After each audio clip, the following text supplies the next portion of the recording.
Hello दोस्तों, तो पिछले एपिसोड में आपने देखा कि फेंग्यू और उसके दोस्त मिंगटेन को बचाने के लिए प्रिंसिपल को कॉलेज छोड़ने की धमकी देती है। ये देखकर उनका प्रिंसिपल अपना फैसला बदल लेता है और वो क्या फैसला लेता है चलिए जानते हैं।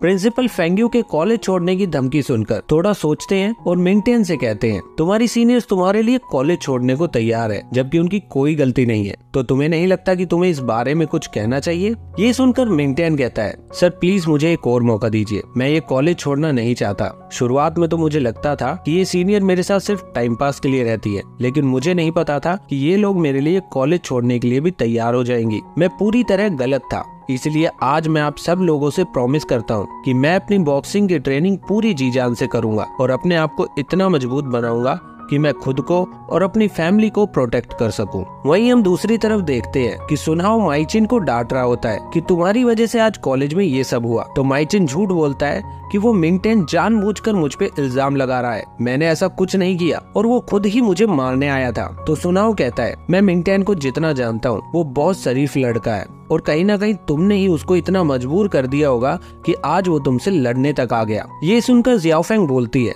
कैप्टन तुम हमेशा उनकी साइड क्यों लेते हो? माइचिन ने अगर गलती की भी है तो भी वो हमारा जूनियर है और हमें उसको ही सपोर्ट करना चाहिए। लेकिन हाँ, मैंने सुना है कि तुम जियाओमी के पापा से ट्रेनिंग ले रहे हो, कहीं यही तो कारण नहीं कि तुम सिर्फ उन लोगों की साइड लेते हो? अगर ऐसा है तो तुम हमारे कैप्टन बनने लायक भी नहीं हो। और ये सब बोलकर वो वहाँ से चली जाती है। अब माइचिन भी उसके पीछे पीछे बाकी सारे स्टूडेंट्स को लेकर चला जाता है। इसके बाद हम देखते हैं मिंगटेन को, जो कि फेंग्यू से थैंक यू बोलता है और कहता है, थैंक यू, आज तुमने प्रिंसिपल के सामने मेरे लिए स्टैंड लिया, यहाँ तक कि कॉलेज छोड़ने को भी तैयार हो गई और सुनाओ कि वहाँ भी मेरे लिए लड़ने पहुँच गई। इन सब के लिए थैंक यू सो मच। तो ये सब सुनकर फेंग्यू कहती है, ये तो मेरा फर्ज था, तुम कुछ गलत मत समझ लेना कि कहीं मैं तुमको लाइक करती हूँ। तुम हमारे कॉलेज के लिए बहुत इंपॉर्टेंट स्टूडेंट हो, इसीलिए मैंने ऐसा किया। तो मिंगटेन कहता है, नहीं नहीं, मैं कुछ गलत नहीं सोच रहा, मुझे पता है कि तुम मुझे कभी लाइक नहीं करोगी, मुझे बस तुम्हें थैंक यू बोलना था। और ये कहकर वो वहाँ से चला जाता है और फेंग्यू बेचारी फिर से अपने आप को कोसती है कि मैंने फिर से मिंगटेन के साथ गलत तरीके से बात की और वो ये सोचने लगती है कि शायद मिंगटेन उसको पसंद ही नहीं करता। फिर अगले दिन से मिंगटेन अपनी ट्रेनिंग शुरू कर देता है और सुबह सुबह वो रनिंग करने लगता है। फिर रनिंग करते हुए रास्ते में उसको मिया मिलती है और वो भी उसके साथ दौड़ने लगती है और वो मिया को देखकर सोचने लगता है कि कैसे मिया ने उसको अभी तक सपोर्ट किया है। फिर थोड़ी देर बाद चाओमी भी उसके साथ जुड़ जाती है और वो तीनों साथ में दौड़ने लगते हैं। फिर मिंगटेन चाओमी के बारे में भी सोचता है कि कैसे वो लोग पहली बार कॉलेज में मिले थे। फिर कुछ देर रनिंग करने के बाद फेंग्यू भी उनके साथ आ जाती है और मिंगटेन फिर फेंग्यू के बारे में सोचता है कि कैसे वो लोग मिले थे और कैसे उनकी दोस्ती हुई थी। ऐसे ही वो सबके बारे में अच्छा सोचकर सबके साथ रनिंग करता है। इसके बाद मिंगटेन की बॉक्सिंग ट्रेनिंग शुरू हो जाती है और जियाओमी उसको बॉक्सिंग ग्लव देकर उस पे पंचेस मारना शुरू कर देती है, लेकिन मिंगटेन उसके अटैक से डर कर अपनी आंखें बंद कर लेता है। तो जियाओमी उसको अपनी आंखें खुला रखने के लिए कहती है, क्योंकि वो अपनी आंखें खुली रखेगा तभी वो सामने वाले के मूव्स को देख पाएगा और मौका मिलने पर अटैक करेगा।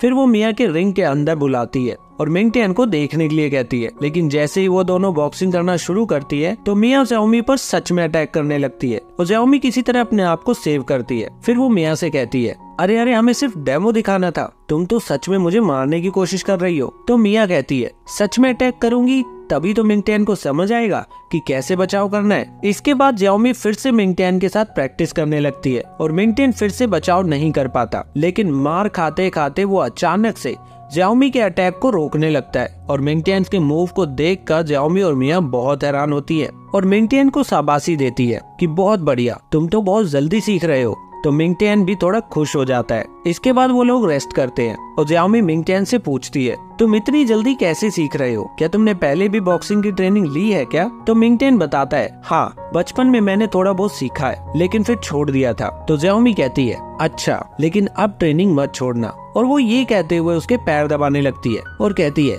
बॉक्सिंग के बाद पैरों की मसल्स भी टाइट हो जाती है, इसलिए उनको मसाज करना बेहद जरूरी है। और इसी के साथ बेहद जरूरी है हमारे चैनल को सब्सक्राइब करना, ताकि आप हमारी आने वाली मजेदार मूवी एक्सप्लेनेशन को मिस ना कर दो। तो प्लीज चैनल को सब्सक्राइब करके बेल आइकन जरूर दबाना। लेकिन जियाओमी को मिंगटेन के पैर दबाते देख मिया को बिल्कुल भी अच्छा नहीं लगता और वो कहती है, जियाओमी तुम थोड़ा ज्यादा नहीं कर रही हो, मिंगटेन के पैरों को मसाज मैं करूंगी। और फिर वो मिंगटेन के पैर दबाने लगती है। इसके बाद हम देखते हैं फेंग्यू को, जो ऑफिस से अपने घर जा रही होती है, लेकिन तभी वो कॉफी शॉप पर अपनी कार रुकवाती है ये शॉप वही होती है जहाँ मिंगटियान रैबिट की ड्रेस पहनकर काम करता है। फेंग्यू शॉप के अंदर जाती है और 2 कॉफी ऑर्डर करके बाहर आकर बैठ जाती है। फिर जब कॉफी आ जाती है तो वो उस रैबिट को अपने पास बुलाती है और कहती है, एक दिन तुमने मेरे लिए आइसक्रीम बचा कर रखी थी, इसलिए मैंने आज तुम्हारे लिए ये कॉफी मंगवाई है। वैसे मुझे पता है कि तुम्हें बोलना अलाउड नहीं होगा, लेकिन आज मैं तुम्हें कुछ बताना चाहती हूँ। बचपन में मेरे पास एक रैबिट वाली गुड़िया थी जो कि मुझे बहुत पसंद थी और तुम्हें देखकर मुझे उसी की याद आती है। मैं उस गुड़िया से अपनी सारी बातें शेयर करती थी और वैसे ही आज मैं तुमसे भी कुछ शेयर करना चाहती हूँ। दरअसल मेरे एक दोस्त है जो मुझे बहुत अच्छा लगता है और मैं उसकी मदद करना चाहती हूँ, लेकिन वो कभी भी मेरी मदद नहीं लेता। लेकिन उसमें उसकी कोई गलती नहीं है, क्योंकि मैं उससे बहुत बार काफी बुरा बर्ताव करती हूँ, जिसकी वजह से उसको मेरी मदद लेना अच्छा नहीं लगता। लेकिन मुझे वो बहुत पसंद है और मैं उसकी मदद करना चाहती हूँ, लेकिन समझ नहीं आता कि कैसे करूँ। और ये सब बोलती हुई फेंग्यू बहुत इमोशनल हो जाती है और उस रैबिट को बाय बोलकर वहाँ से चली जाती है। वहीं मिंगटियान समझ जाता है कि फेंग्यू उसी के बारे में बात कर रही थी। इसके बाद अगले दिन हम देखते हैं कि मिंगटियान अपनी दूसरी पार्ट टाइम जॉब कर रहा होता है और तभी वहाँ पर ज्याओमी, मिया और ब्रूने आते हैं और मिया कहती है, मिंगटियान तुम सच में कितना काम करते हो, कॉलेज, बॉक्सिंग की ट्रेनिंग और ये पार्ट टाइम जॉब, चलो आज हम तुम्हारी मदद करते हैं। तो पहले तो मिंगटियान उनकी मदद लेने से मना कर देता है, लेकिन उनके बहुत बार जिद करने के बाद वो मान जाता है और उनको भी अपनी जैसी यूनिफॉर्म दे देता है। फिर हम देखते हैं फेंग्यू को, जो कि कार में बैठी बैठी मिंगटियान के बारे में ही सोच रही होती है और फिर वो ज्याओमी को कॉल मिलाती है। तो ज्याओमी उसे बताती है कि हम लोग तो मिंगटियान के पास उसकी पार्ट टाइम जॉब में मदद करवा रहे हैं। ये सुनकर फेंग्यू भी वहाँ पहुँच जाती है और मिंगटियान की मदद करने के लिए कहती है। तो मिंगटियान उसको भी यूनिफॉर्म दे देता है। फिर वो सब लोग मिलकर कार को वॉश करते हैं और कार वॉश करने के साथ साथ खूब सारी मस्ती भी करते हैं। फिर काम खत्म होने के बाद वो सब लोग एक साथ बैठते हैं। फिर मिंगटियान थोड़ा इमोशनल होकर सबसे कहता है, यार मैं तुम सब लोगों को पाकर बहुत खुश हूँ। इससे पहले मैं अपने सारे काम खुद ही करता था और मेरा कोई दोस्त नहीं था, लेकिन तुम लोग बहुत अच्छे हो और मेरी कितनी मदद भी करते हो। मैं अपने आप को बहुत लकी समझता हूँ जो मुझे तुम जैसे दोस्त मिले। अब ये सब सुनकर फेंग्यू भी बहुत खुश होती है और मिंगटियान को देखने लगती है और वो दोनों एक दूसरे को देखकर बहुत ही प्यारी सी स्माइल करते हैं। इसके बाद हम देखते हैं कॉलेज के प्रिंसिपल और मिस्टर वांग आपस में बात कर रहे होते हैं और प्रिंसिपल मिस्टर वांग को बताते हैं कि उन्होंने दूसरे कॉलेज के प्रिंसिपल से बात करके दोस्ती का हाथ बढ़ाया है और वो भी उनकी बात से सहमत है। वो लोग नहीं चाहते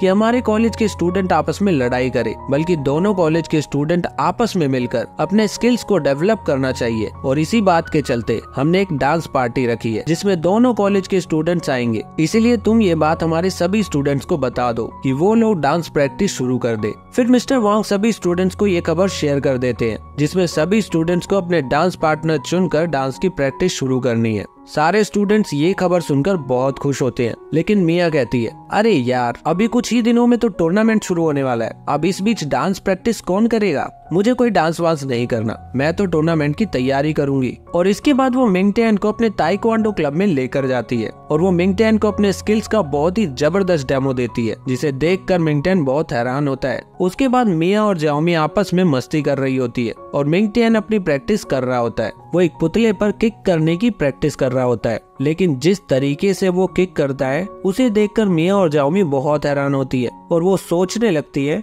कि ये इतनी जल्दी सब कुछ कैसे सीख रहा है। इसकी किक तो बिल्कुल एक प्रोफेशनल प्लेयर जैसी है। और इसी के साथ हमारा ये एपिसोड यहीं पर खत्म हो जाता है। तो आपको ये एपिसोड कैसा लगा कमेंट करके जरूर बताना। मैं मिलता हूँ आपको अगली वीडियो में।